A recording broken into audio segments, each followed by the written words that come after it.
Ladies and gentlemen, welcome back to the True Life podcast. I hope everybody's having a beautiful day. I hope the sun is shining. I hope the birds are singing. I hope the wind is at your back. I hope you're in the mood to really dig into what you think is creative. I hope you find yourself listening to this, creating wonder in your day, because I have a wonderful guest that's going to help you create and understand the world according to him. Matt Maes. I hope I said that right. Did I say that right, Matt? You're pretty close. Maze, yes. Maes. Okay, so Matt Maes. Matt Maes. Okay. Well, hold up. You know what's funny? I'll tell you. You're not the only one. I've had my name pronounced like a million different ways, or it's spelled a million different ways, like Mays, Maiz, what all that type of stuff. But when somebody looks at it, then they know how to pronounce it. But you basically pronounced it right. Yeah. I love it. It's interesting to think about the way in which we pronounce stuff, because in some ways it speaks to the idea of creativity. I think like with the way you use your words to describe something is very similar to the way in which you would draw something, because you're doing the same thing, kind of describing it. But here I go getting way out in left field before I even introduce you. So Matt, Matt creates new experiences by deepening the fusion between art and storytelling. He graduated with a BA in Media Arts and Animation and received the Outstanding Achievement Award from the Art Institute of Colorado. He blends mythology and surrealism with a voracious appetite for creativity. And you can kind of see his artwork in the background back there. But Matt, maybe you can give a little bit more background. What do you like? What is you? Give us a little bit of background on you, Matt. Absolutely. And thank you for that wonderful, wonderful introduction. And man, I just love your energy. I just absolutely love your whole vibe, dude. It's so cool. So cool. So for myself, I've been an artist since I was 7 years old, and I've just always loved storytelling in any way, shape, or form, including novels, video games, movies. Just the magic of the narrative has really spoken to me in so many different ways. And I'll never forget this one day when I was about 7 years old and I was playing this video game, which I consider to be one of the greatest of all time, The Legend of Zelda Ocarina of Time, right? Classic. So we were taking a break and we go upstairs to his attic and he presents me with a pencil and paper. I'd never drawn before, so this is completely new to me, right? And I have the cover of the Mario 64 game in my hand where Mario is flying. He has the flying cap. He has a castle behind him. And I attempted to emulate the line work on the cover. I tried to draw the line work on the cover, right? And I just had this amazingly euphoric feeling that has just never left. And that was really the day that I fell in love with creativity, with drawing, And so I drew all kinds of different things. Oh my God, I filled sketchbook after sketchbook with Mario characters, I just drew all kinds of different stuff, right? And I think when my parents really caught on is one day when we were in church, I was like raised Christian, right? I was drawing the pastor and the background, the wall behind him, and I was so hyper intent on drawing like the wood grains behind him, right? So I was going like very, very detailed, right? And one thing I've learned over the years, I didn't quite realize this back then, was that it's more the passion I had for that activity rather than my given bag of talent that I started out with, which we all, have our innate ability we may start out with in any given activity, but I just absolutely loved it. I just absolutely have always loved drawing, and that is what has propelled me throughout the years, through 27 years, almost 28 years of art, right? So in that time, I've sought out all kinds of different techniques, the know-how, composition, things like that. Like I've learned all these different things along the way simply because of what I've loved in the first place. So that's really where it's all sparked out of.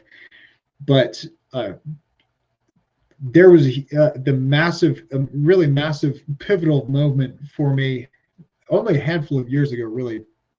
It's hard to believe that it's happened within this recent time, but I watched the Power of Myth interviews with Joseph Campbell and Bill Moyers when it was on Netflix, and this was the first time that I'd really heard Joseph Campbell speak at length. You know, I'd known who he is, that he is an expert in mythology, kind of, you know, had an understanding of who he was. I even took a class on the hero's journey before, and that was more the Christopher Vogler model, right? And that's more of a literary framework, like how to, you know, as far as I understand it, how to write a compelling narrative, right? But as we know, mythology goes much deeper than that. It goes much deeper than how to write a good story, right? Yeah. So I binged all the way through that series, all of those episodes, and that was such a powerful moment for me, because it took these two things that I've always loved, art and storytelling. It made me realize this is what I'm put on this earth to do, is to take these worlds together and bring forth this world of myth through art. And so that's what I've set out to do ever since. And in the midst of that series, I was creating what I now call the Edge of Myth series, which is a 7-part psychological and spiritual journey featuring different deities from different parts of the world, right? So we have Eve from Genesis, we have Hercules, Davy Jones, he's more, you know, like sea tales, right? We know Davy Jones, like Pirates of the Caribbean, that sort of thing. Yeah. Freya, you know, Freya, of course, she's back there, right? We have Ganesh, Siegfried, and my version of the Bodhisattva in Buddhism, who is someone who has attained enlightenment, or is someone who's been able to reach, like, you know, grasp something meaningful, grasp something of substance that can then help others. They're compelled to give back to others through compassion. So you're going on this journey, you're able to gain something, and then you bring it back into the world to the benefit of others, which I think is a real true mark of a hero, is someone who's able to do that, is to go even beyond themselves and do something that benefits people around them. I love it. I'm a huge fan of Joseph Campbell as well. And I love to bring up the hero's journey, or even Nietzsche's camel to the child, when I start thinking about the way in which myths can be formulated and given to the people.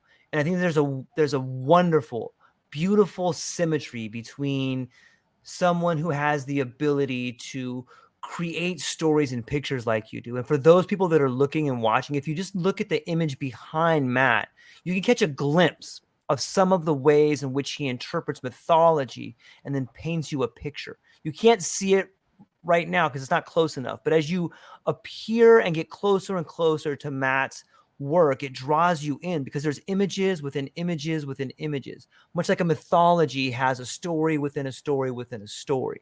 So let's mine that a little bit. How did you get there, Matt? Like, when you start drawing, like, what's going through your mind? Are you like, okay, this is is the outer piece of the image like the beginning of the hero's journey? Are you building a world when you do the frame of it, and then as you go into the smaller and smaller details, you're building out like the threshold guardian? Just give us what's going on when you're drawing, man. Well, it's a complex question, but I'll answer that as best as I can. Okay, thank you. As far as the technical piece, I've always loved going into the details. I've always loved being able to go into, you know, the tiny, like, dragon scales or things like that. That's just something that's always, you know, turned me on as an artist, right? But it took me a while to learn how to scale up, to learn how to draw very large. Like, every one of the pieces in this series that Freya is a part of are on a 36 by 48 inch canvas, right? So good sizable canvas, right?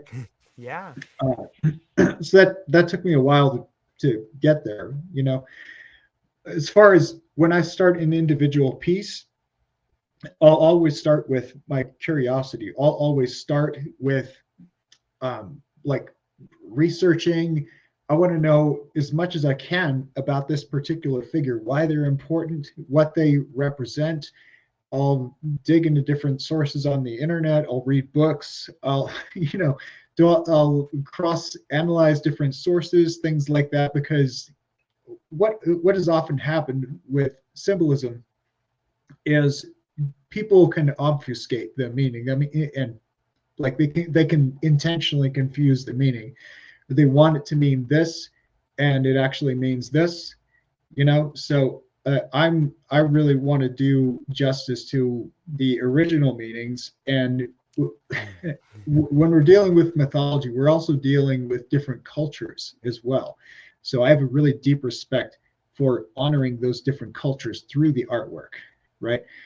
So within that, I play around as much as I can, or as much as, how to put it, like through my individual lens, right? And this is the way that I like to think about it as an artist. You're not just channeling what is inside of you. You're channeling something that comes through you, right? So like the word, I keep coming back to the word genius, and where the word genius actually comes from, right? It's this idea of spirits speaking ideas into you, and then you are the receptor of them and the vessel through which they come through, right? So if you think about it, genius, like genies coming, or Genesis, Yeah. right? So if you think about the very construction of the word is like an admission that you are not the source of it, that you're the one that it comes through, right? And so you can be humble to that, right? So when you're open, and when you can say, I'm a vessel for I'm the one that they come through, right? There's a great honor in that as well, right? So I want to be very curious, very humble, and very honoring to start off with. Do as much research as I can, and I'll even be researching while I'm creating the piece, right?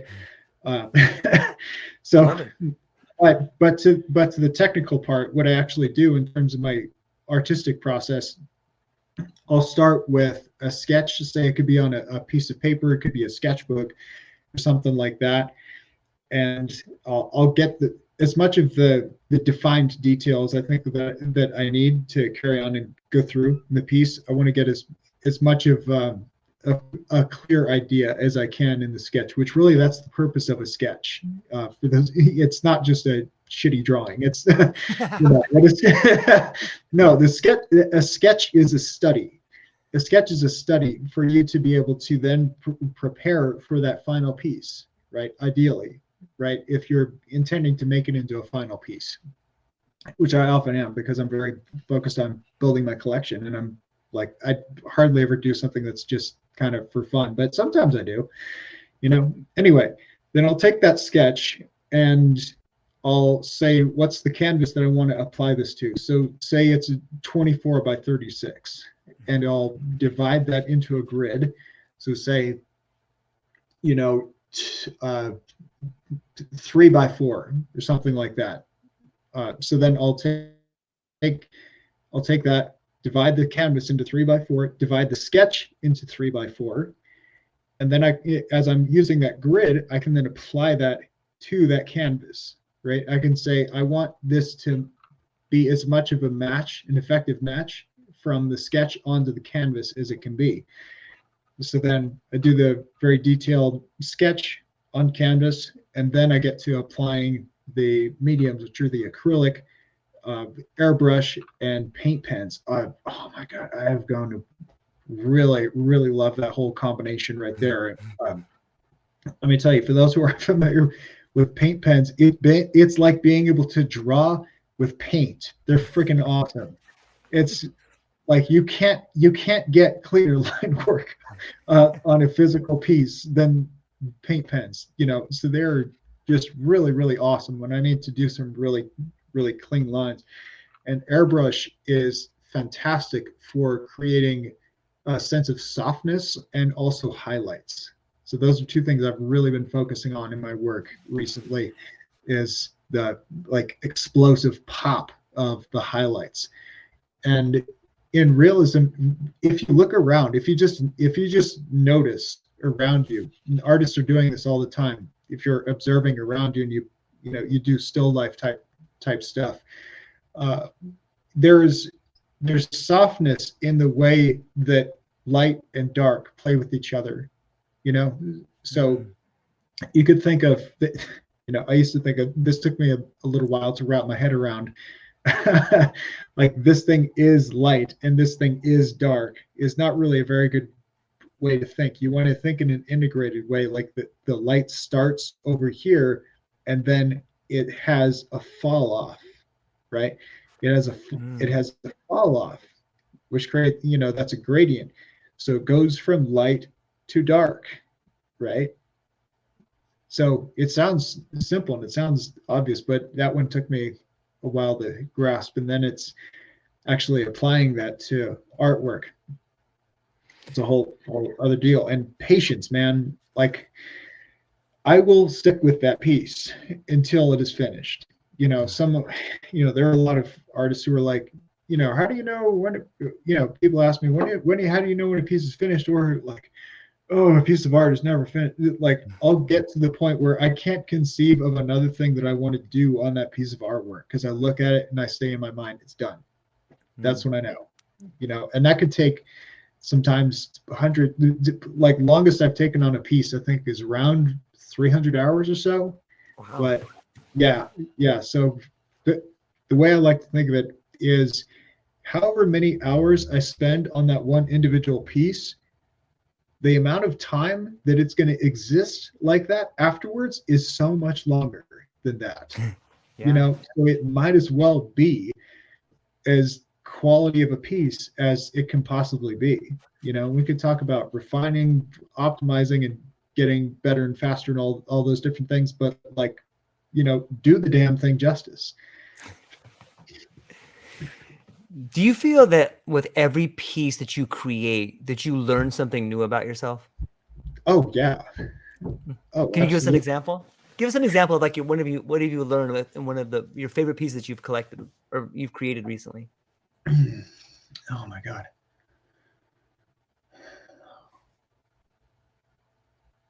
Actually, I'll tell you about an experience that I had. Okay. It was life-changing and something that opened me up to, that really opened me up. And the whole creation of the Edge of Myth series really was a journey in and of itself. Not just creating the artwork itself, but also me expanding and me learning about myself.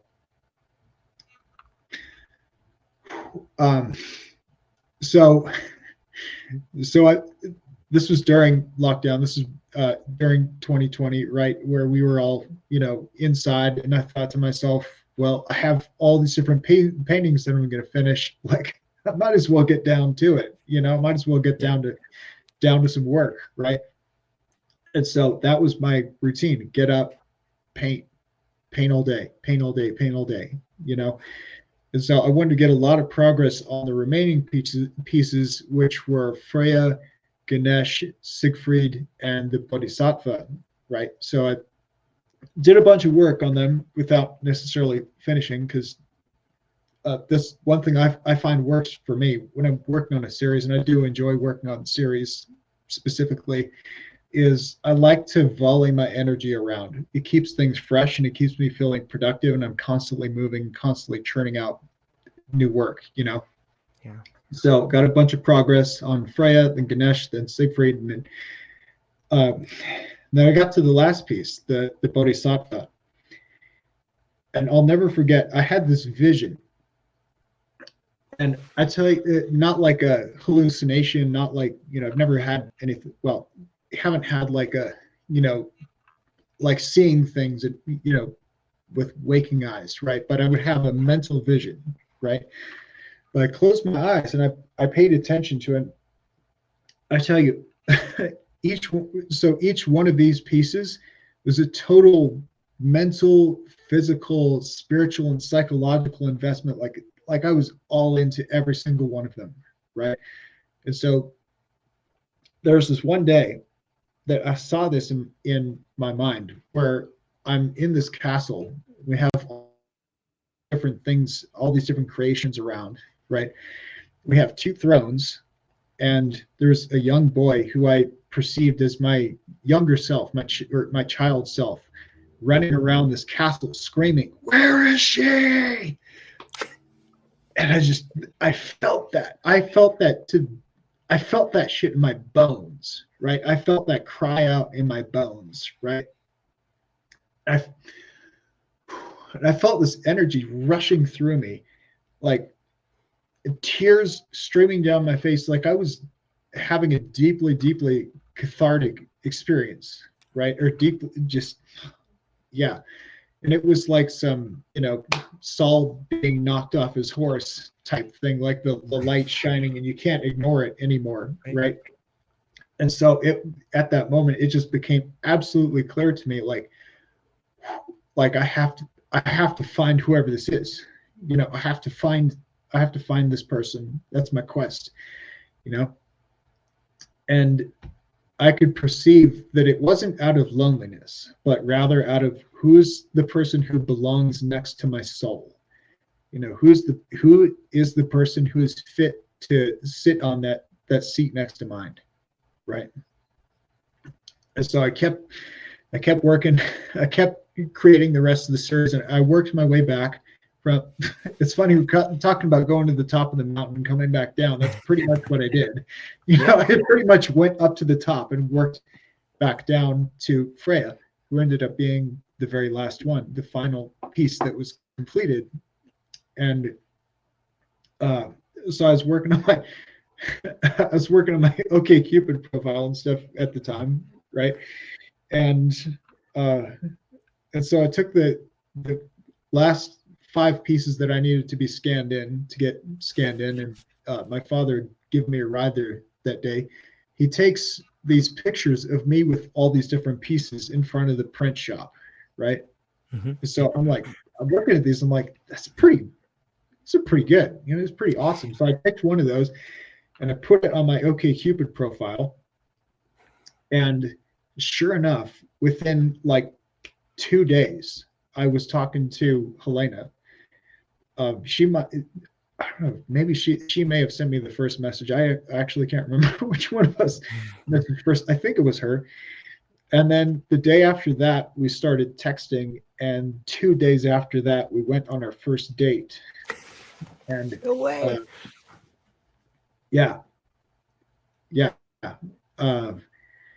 And the cherry on top happens to be that date happens to be 2 days. Our wedding date is 2 days shy of our 2-year anniversary of us going on our first date. And I only realized just how quickly all that had happened because I write the birthday on the back of each piece, right? Like I wrote down when each piece was completed. I write down the day that it's finished, and I looked on the back of the Freya piece, right? And I'm like, oh my God, that'll happen in less than a week after I finished the whole series. So look at that and I say, what else can you call that but miraculous? Seriously. I mean, if you just listen to all the events that I just described to you, how do you explain that with normal logic and words? That is one of the greatest stories I've ever heard. It's so beautiful to think about how you can begin creating this thing inside your mind and then translate it into this creative process of drawing something, and then you draw that very thing into your life. Like you literally drew that thing right into your life, man. That's mind-blowing to me, man. That's right. Mind-blowing.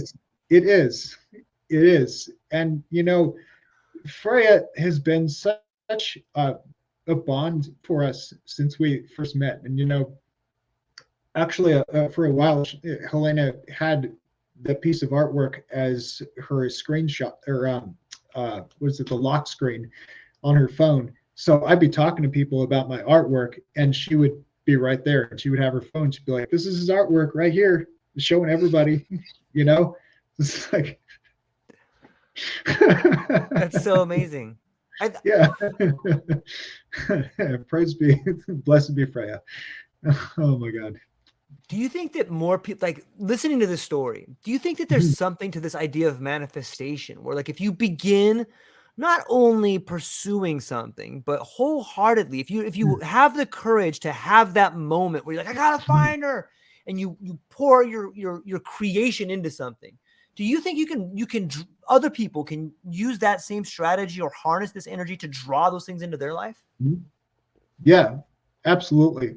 But I tell you, it took me quite a journey to get to that place, because I've always been the type of person that if I couldn't conceive, and this is still a thing that I deal with, is like the mind is a very powerful tool, but it is not the end all. It's a very good tool for us to use, but when we think that uh, it seems so obvious, but if we think that the complexity and the vastness of the world is due to dumb itself down to our level of understanding, right? That's where we fall into trouble, right? Yeah. If we think the world is only as large as we can understand, then that ironically we think mind is huge, but that's very small-minded thinking. So it took me a while to some knocks on the head to get to that point, but yeah, I think a lot of people are very interested in manifestation, and there are a lot of people who are practitioners of it, but I think there are a lot of people who don't quite understand what it means, and there's a lot of language around it that people, I think, get confused, and it becomes this word that's kind of tossed around, like, oh, look at this motherfucker manifesting, woo, whoa, you manifest, but if we think of what it is, simply is what is manifesting, but trying to bring something about into your life. It's just a fancy word for trying to make something happen. Yep. Right? So when we're talking about the energetic, we're talking about drawing the experience into you, and that's that sort of thing, right? There's a lot to be said for that. There's a lot to be said for that, because we're all trying to do that. Yep. We're all trying to make some stuff happen in our lives. Are we not? Right? Yep. One example I think is really great. If you've ever listened to this radio address, The Strangest Secret, it's called The Strangest Secret by Earl Nightingale. And what he said was that the idea that it's so strange that we don't have this idea, that this is lost to us, that our minds can direct our futures. Our minds can direct our course in life, right? And specifically, one thing he says in this address that is incredibly powerful and has been repeated preceded rather by religious teachers, wise people far before he has, is that what you believe, you then become. What you believe about, what you think about all day long, you then become, whether for good or for bad. So, for example, for myself, I used to be painfully awkward, super shy, super depressed all the time. I went through crippling depression when I was in high school and for numerous years afterwards, and had no idea of my future, had no idea of who I wanted to be. I was barely hanging on to life, man. And art was really that lifeline for me to be able to have something to hold on to, something important to hold on to. Like art, when I say art saved my life, art literally saved my life. It literally saved my life from my depression, right? And so from that time, I've been able to go on and do things like this, I've been able to go on and do things like, interview interview with you. This is something my 18-year-old self would never want to do, right? Would never want to do, right? Been able to create this amazing artwork. I was insistent on being a bachelor until I was like 31 years old. My family's like, what, have you ever thought about getting married? When are you going to get married? When are you going to? I was like, no. I was like the green eggs and ham. No, not going to have it. No. Right.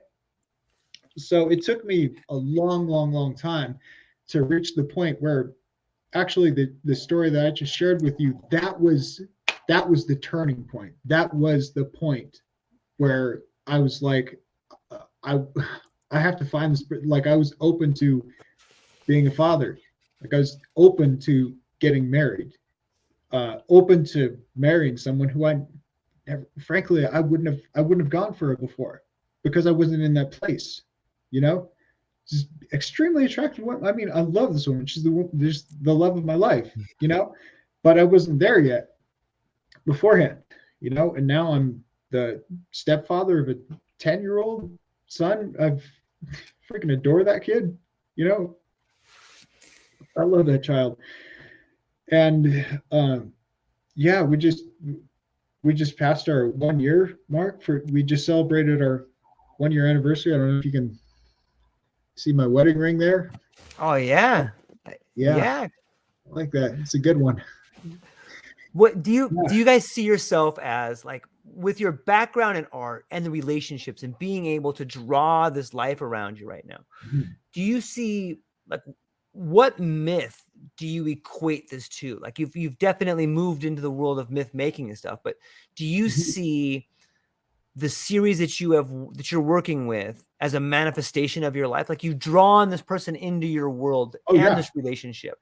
So how are you actively drawing the future for your life, and how does that look in the artwork that you're making today? Oh man, I love that question. Thank you.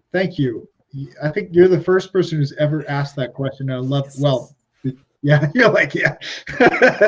Love your, again, dude, love your whole vibe, man. I love your energy. So that's one thing I failed to mention for the Edge of Myth series. So each one being based around different phases of the hero's journey, I also wrote out different parts of my life that I've experienced those different phases. Like, those actually go with the artwork, right? And I should implement that more and share that more with people. I think that be a great point of connection. But that's something that we shared in this program that my wife and I created. We call immersive art meditation. So and she came up with the idea, the name. I told her that I'm seeking to create ways for artists to be able to present themselves and present their work and expose themselves to an audience in these exciting new ways. She goes, and literally one day she goes, "What about immersive art meditation?" And I'm like, "What's that?" Or IM for short, right? Wow, beautiful. It's like, holy crap. And so, yeah. So what it is in a nutshell is they're focused art experiences through the lens of guided meditation. So she is a shadow work practitioner. She's licensed in shadow work. And so she knows how to create these visualizations that are relevant to each piece, relevant to the symbolism, the wisdom that are reflected in each of the art pieces, right? So we'd have these sessions. We started off with the Edge of Myth series. We went through all 7 pieces, right? And we had a good handful of regulars too, people who'd come back for each session, you know? So we would have, also was called the Journeyer Journal, which you get to reflect on different phases of the hero's journey, reflected through the artwork that go with your own life, you know? And yeah, different questions for you to be able to reflect, you know, breaking into groups. And, you know, we have a whole integrated thing. We would hold these sessions just right out of our living room upstairs, you know? And that was a really great opportunity for me to be able to share the storytelling and share really the thing that's been most rewarding for me is being able to take something as admittedly esoteric to some people as myth and have people have these light bulb moments like, oh my God, I've had that happen in my own life. Oh, that makes sense. This is something that's going on in my life right now, and be able to gain some clarity about it. And the beauty of the journal, as I see it, is we're going to go through these phases throughout our lives, right? It's not just going to be a one-time thing. So you can look back on that journal, and instead of it being a arbitrary random experience that you're going through, you can be able, what did I write down about this last time I went through this phase? What can I gain from that I can then bring into this experience and have really a better time integrating what's happening with me right now? So yeah, something we're incredibly passionate about, immersive art meditation, and always seeking to expand it, always seeking to bring in new people. So as far as the future, I'm heavily invested in spreading the message of art and creativity and self-awareness through mythic art throughout the world. Mm-hmm. So I've done so much artwork. I've done feel like I've got so much of my business structure in place, and good, and really all I'm seeking to do right now is expand. All I'm seeking to do is expand to new people, bring new people in. And yeah, I've even made the art available in different forms, right? So this, you see the tapestry back here. We've got tapestries, t-shirts, hoodies, greeting cards, prints. I've got a illustrated book, Isrea, Aztec Priestess. I'm very, very proud of that. And it just won a bronze medal. I'm very, very happy with that too. Congratulations. Thank you. And yeah. Oh, stickers. Oh my God. Just got some rad new stickers, some rad new Freya stickers. I'm very excited about that. Let me jump in right here and ask you this. So when I think about I am or immersive art meditation, that's mind blowing to me. And there's so much in what you just said about your partner having the ability to do shadow work. And when I'm looking at a lot of your artwork, I notice that you've gone with like this black and gray motif. We've already talked about perspectives a little bit. Like I see this incredible like weaving of a tapestry between shadow work, between perspective, between meditation, besides expanding. Like, can you help me draw all that together? Like Joseph Campbell, myth making, shadows, Carl Jung, perspective, black and gray. Like why black and gray? Like what is it about black and gray that seems to be something that draws you in? Well, just one part that's intentional and one part that's unintentional. I'll tell you the intentional part first. Was my original plan, starting with the Edge of Myth series, was to make, and I think I'm still going to do this,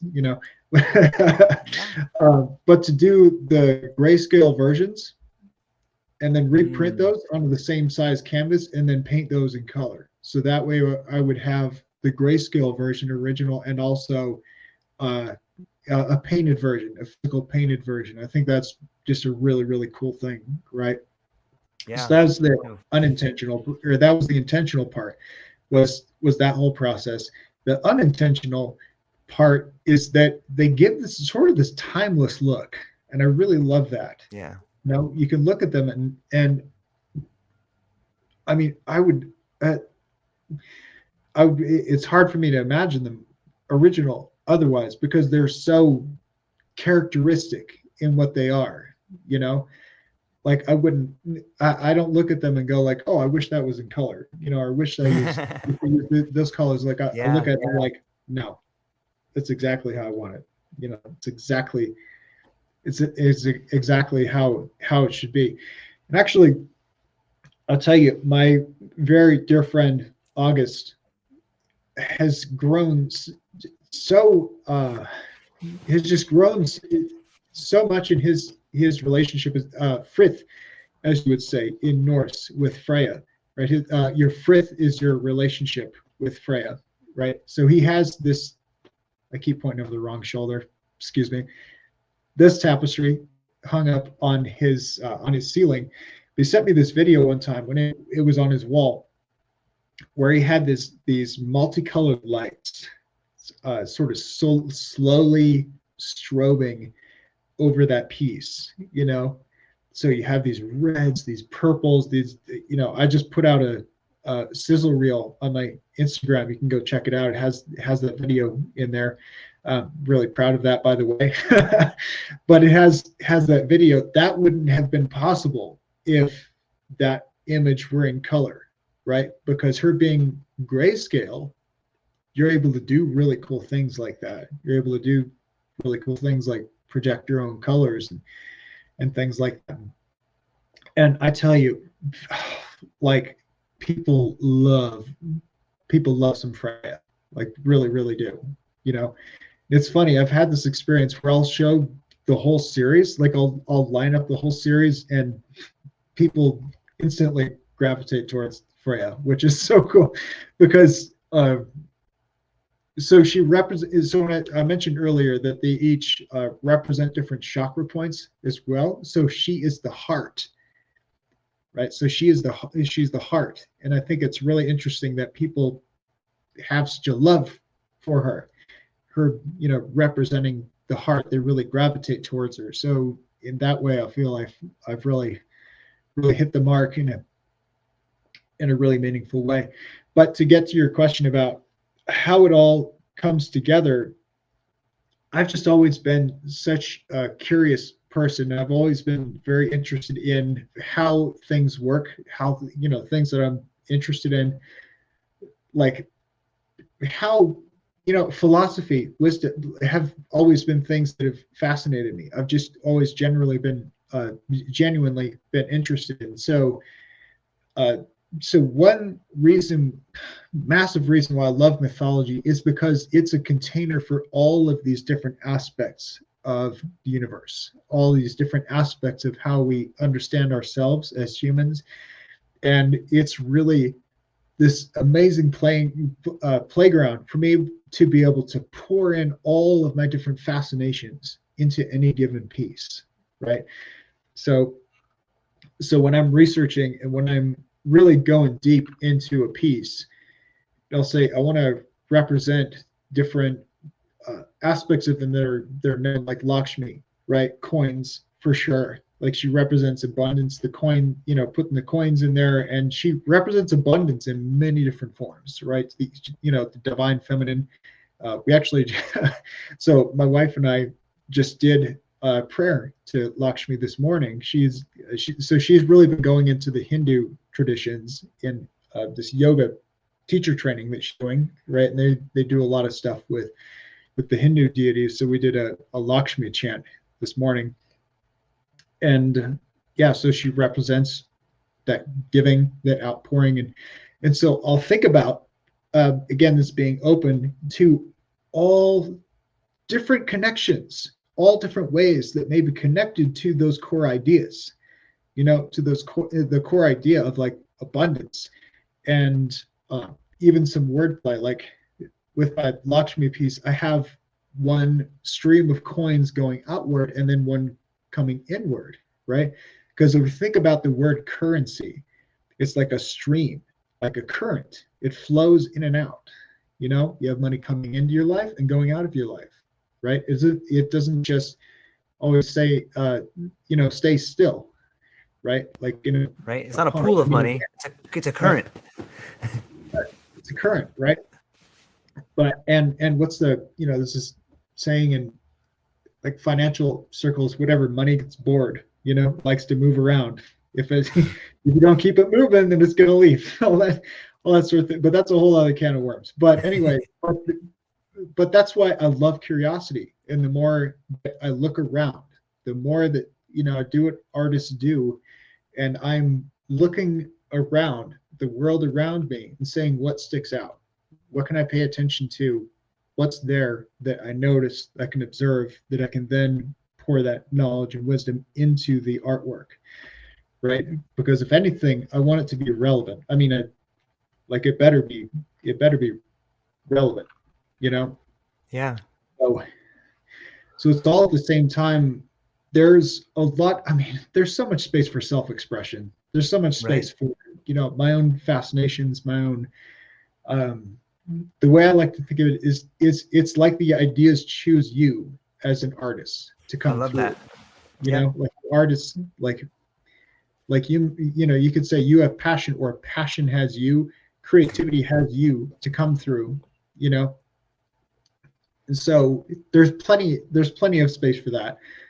But but really, another lesson I've had to learn is it's not all about me. The artwork is not all about me, and especially if I want to create artwork that connects with other people besides just myself, then it should be something that's uh, deep and relevant and universal, and something that other people besides myself can connect to, right?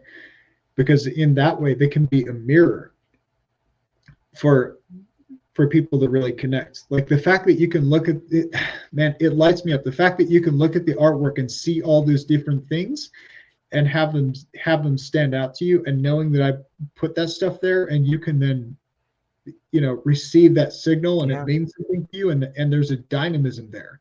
That's real to me. That's as real as it gets, you know. Do you feel like people are getting to consume? God, that's the wrong word. Do you feel as if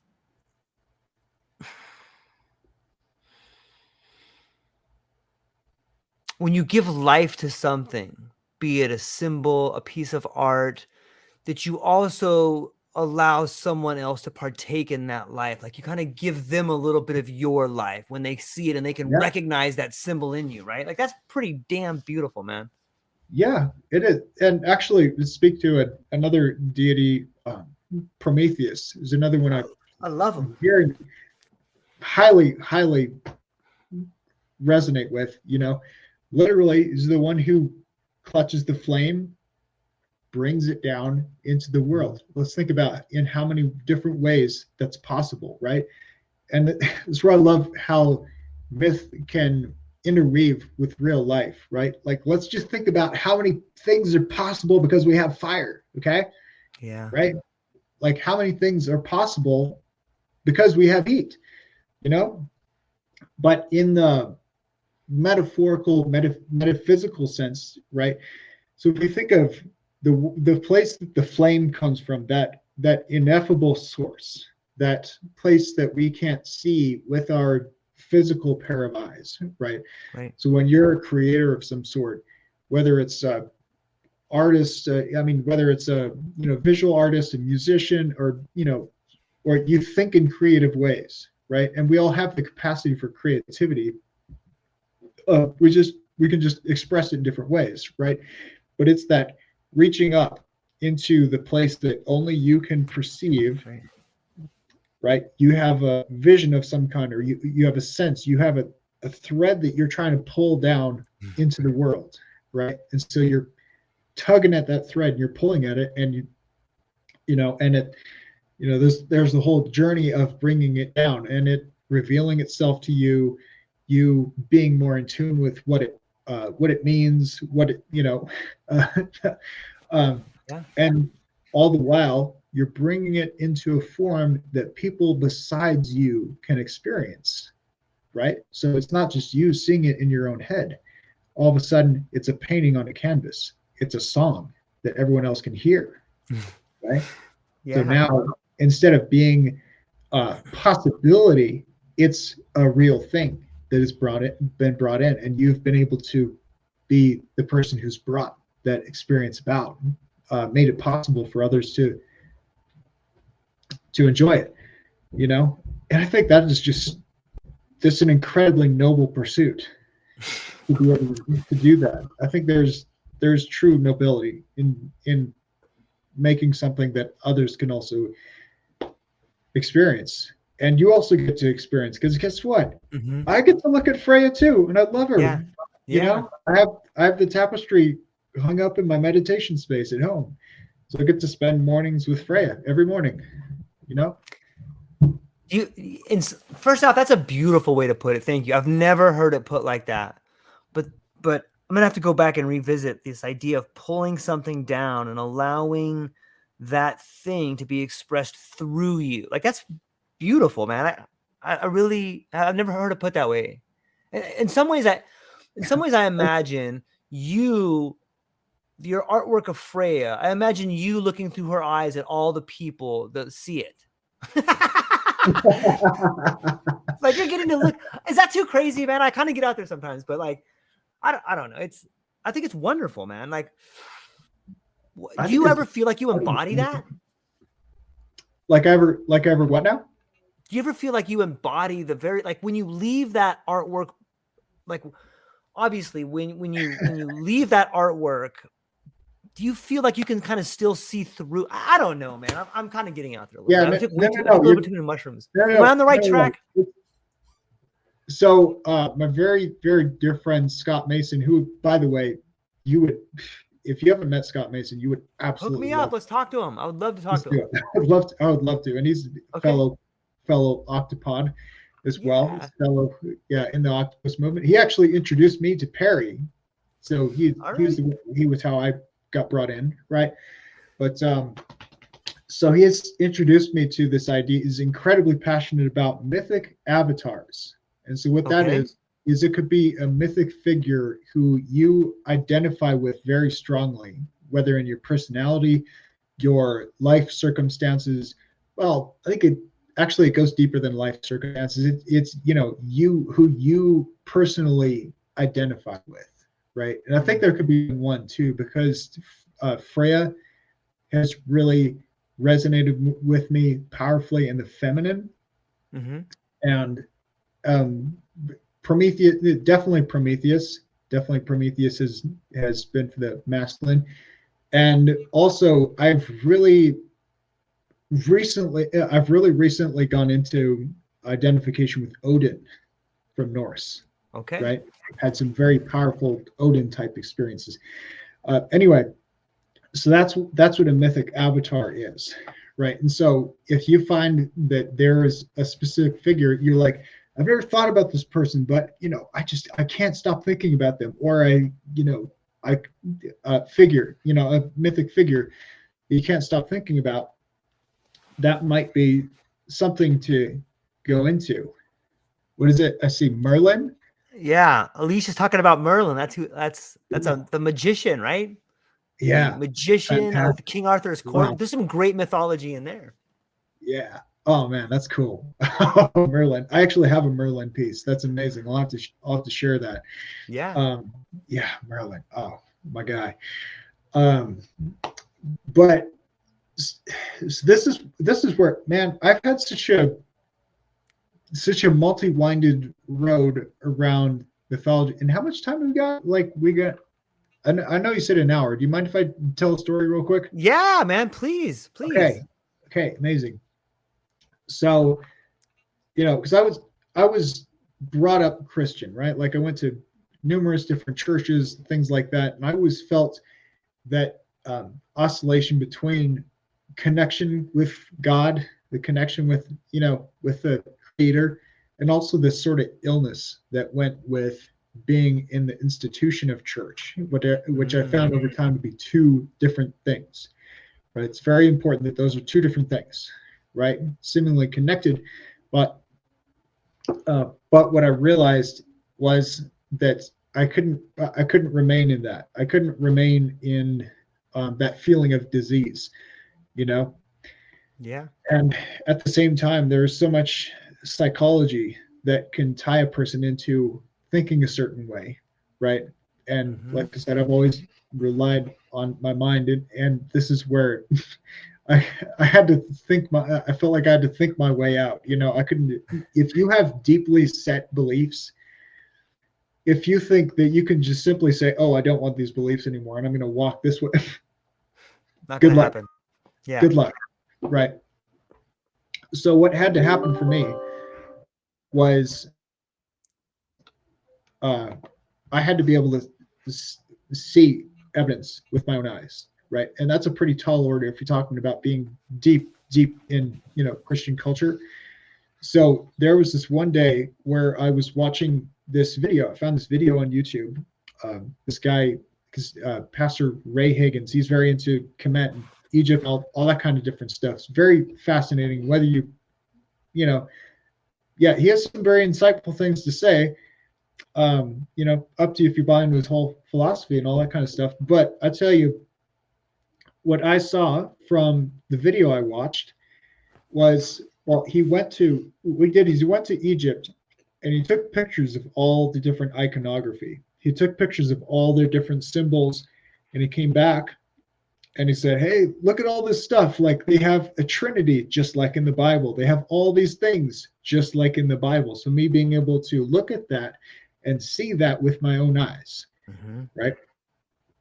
I came to this intersection where it's like, well, it's either all real or it's all bullshit, And at that time, I was just happy to not have to believe what I thought I had to believe anymore, right? So I was very heavily atheistic for a long, long time, and more than a little bit of an asshole about it. Which, it's funny. This might rustle the jimmies of some atheists, but whatever, like Christians can definitely be hardcore about trying to convert people and trying to bring them to the faith or whatever. I think there are a lot of atheists who are equally fervorous about trying to deconstruct, and I was definitely in that camp, but what I found was that wasn't spiritually sustaining. It wasn't something that I knew that you have a thing called a soul or spirit. Like, it's just always been inconceivable to me to think otherwise, right? So I was in this place of kind of walking through the desert for a long time, right? But I kept my mind open, because the one trend was my quest for, well, what's the straight dope? Like, what's really going on here? Like, what's actually true is the thing that's mattered most to me, above any of the other smog and miasma that gets in the way, So I kept going along, and I was paying attention to people who I could tell weren't like hardcore Christians, talking about God. So this really fascinated me. So I'm like, well, you're not like these people over here. You're not like nothing like that, but you're what? So it opened up the question in my mind: is it possible that these people might understand something that I might not understand, or be attuned to something that I'm not attuned to? So that cracked the door open just like 1%, Right. So like, I just had that kind of asterisk, like, okay, maybe. But I had to really be in that place where, again, I'm like, I really want to know. Like, I really want to know what's going on here, Yeah. So I think when you reach that place, when you're in that place of, and a lot of people who've been through like a severe depression, who've been through like traumatic life experiences, right? And you're just like, man, I don't know. I know that I don't know. I don't have the answers, but I want to know. And the thing that it's so interesting, that the thing that people call out for is, I just want to know the truth. Like, I just want to know the truth, right? When you're in that place, I've experienced things happen. Yeah. When you're in that place, something will answer. And so that answer to me was, during the duration of, I keep pointing over the wrong shoulder. Goddamn cameras are crazy. Can you tell I'm a bit eccentric? Anyway, so much of that revealing for me was creating this series. And symbolism weaving itself in, that I know I didn't intentionally put there, knowing that, knowing that it means what it means. So I'll use another example, the Ganesh piece. So there's this festival in India. It's called Chartuthri, and it's all about Ganesh. All, and I researched this as I was creating that piece, right? Um, you get different statues. You can put them in your car, in your house, and all these different types of things, right? And there's this really interesting ritual where they'll take these gigantic statues of Ganesh and dip him into the bay of Mumbai, right? They dip him into the sea, and it's meant to symbolize his return home, that sort of thing. So I didn't know that before I depicted Ganesh sitting cross-legged in a body of water in the sea, right? So when I read that, when I read about this festival and I read about that ritual, I'm like, holy shit! Like, I just put it there, and it lined up with this completely different thing, this completely related thing. I couldn't possibly have known that.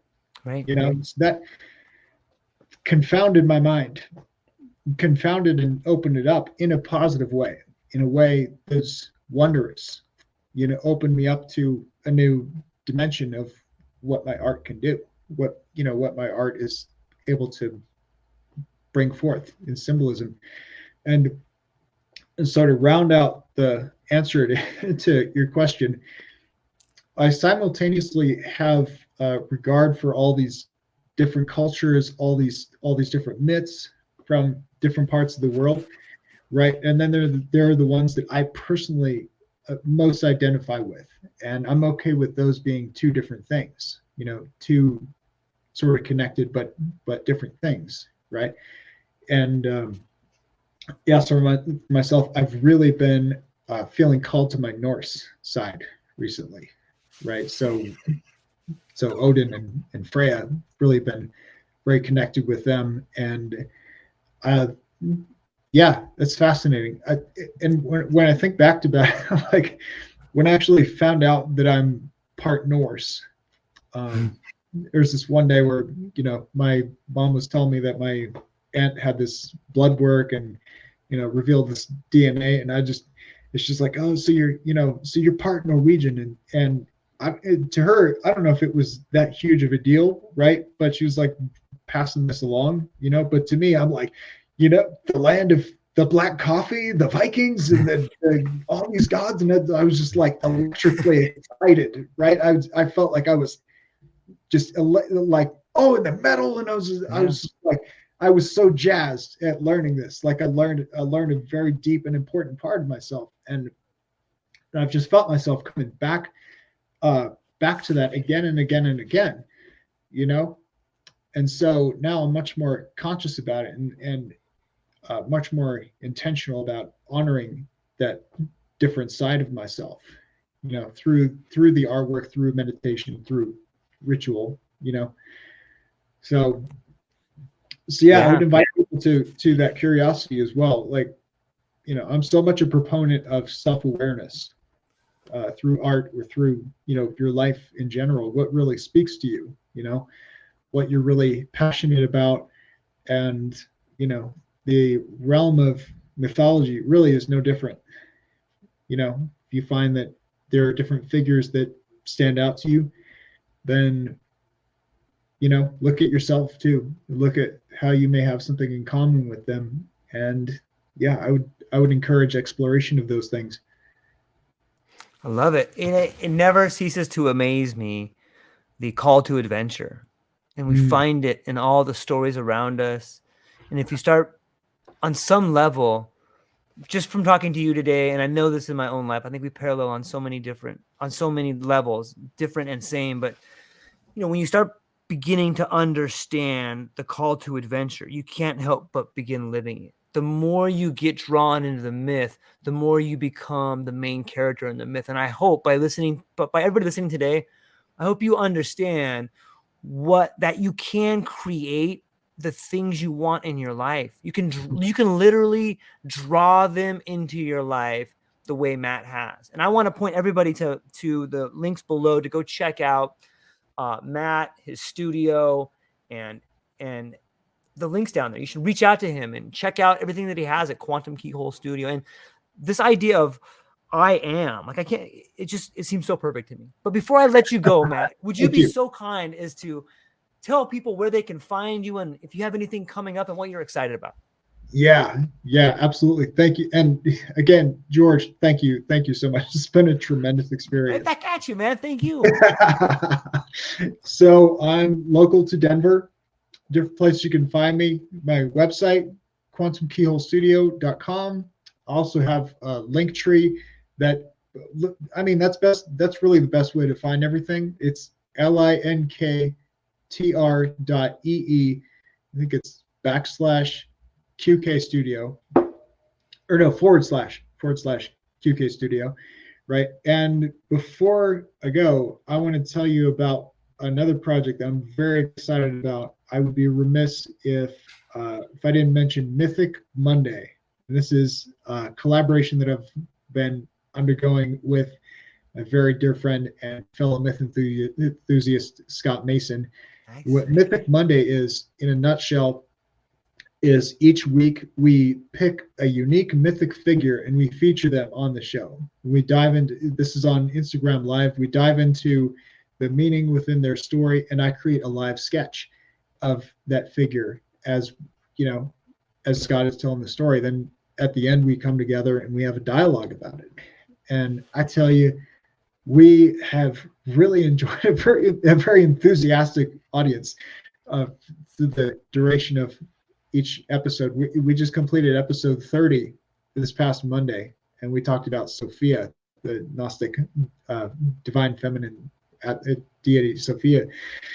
And we've also started having guests too. So that's to anyone who's listening. George, if you're interested in a unique mythic figure, and you want to be we're looking for guests. And of course I check all this with Scott. We talk about these things, we coordinate all that good stuff. And it's really something special, I'm looking forward to it. Maybe Sisyphus for me. I feel like I've been pushing this boulder for way too long. You know what I mean? Like my whole life I was pushing Sisyphus yet. Yeah, let's do it, man. Yeah. All right, my brother. Awesome. I'll touch base with you. Let me link you up with Scott for sure. Yeah, let's do it, man. That'll be fantastic. Okay, ladies and gentlemen, hang on briefly afterwards, man. I want to talk to you briefly afterwards. But to all the people watching and listening today, thank you so much. I hope that you get to go down and check out the show notes, check out the artwork. But more than that, go back and listen to the stories and figure out how to draw the thing that you want most in your life into your life. That's all we got for today, ladies and gentlemen. We have a wonderful day. Aloha. Boom. Peace.